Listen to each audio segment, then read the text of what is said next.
ছাত্রদল করে আমি নিজেও আপনাকে বহু আগে ঢাকায় ছাত্র করে আসছি।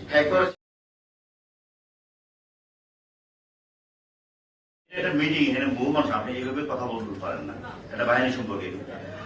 ওনার জিসানের বাবার মামলা হচ্ছে ঢাকায়, কথাটা বুঝতে হবে। আপনি এটা পলিটিক্স মঞ্চ না, ছাত্রদল করে আমি নিজেও আপনাকে বহু আগে ঢাকায় ছাত্র করে আসছি। না, এখানে কথা বলবেন যখন একটা ফর্মাল মিটিং এ কথা বলবেন, তথ্য নিয়ে কথা বলবেন। তথ্য আপনি আমার অফিসে আসেন, আমি দেখাই দেবো। আমরা তথ্য নিয়ে বলছি স্যার, সিস্টেম বিষয়ে আমরা তথ্য দিয়েও আমরা অনেক সময় কোনো ভূমিকা পাই না।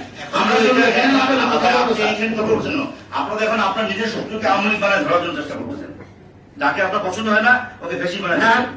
যারা মামলার আসামি ওদের গ্রেপ্তার চাই স্যার। আরে মামলার আসামি কাকে গ্রেপ্তার করবেন? আপনি মামলার আসামি, আপনি মামলার আসামি গ্রেপ্তার করবেন না কাকে গ্রেপ্তার করবেন? আমি এই ফর্মাল মিটিং কথা বলছেন কি জন্য? এটা তারা স্যার কোথায় বলবো আমরা? আপনি আমার অফিসে আসেন।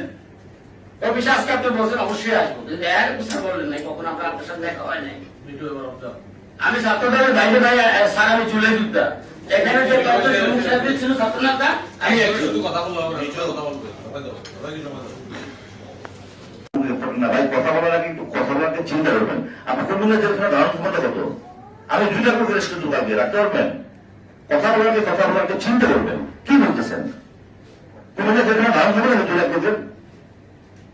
2 লাখ করে কিন্তু আমি রাখতে পারবেন না? আপনি কথা বলার আগে একটা বাহিনী সম্পর্কে কথা বলার আগে, এই বাহিনীটা 5 আগস্টের পরে যেখানে কোথাও পুলিশ ছিল না, সেই পুলিশ ঘুরে দাঁড়িয়েছে। বিশিষ্টের লোকজন তো আছে এখন অনেকেই, প্রতিদিন চাকরি যাচ্ছে আমাদের। আমরা এবার জাতীয় নির্বাচন তুলে দিই নাই? জাতীয় নির্বাচন হয়েছে না এখানে? নির্বাচন কি সুষ্ঠু হয় নাই? আমি আপনাকে বলেন, আপনি সরকারের কাছে অনুমতি দেন যে 12 ঘন্টা পুলিশ থাকবে না। আমি গ্যারান্টি দিয়ে বলতে পারি, একটা মা বোনের আমাদের কারোর গায়ের চেন তো তুলে থাকা কাপড় চুপসি থাকবে না।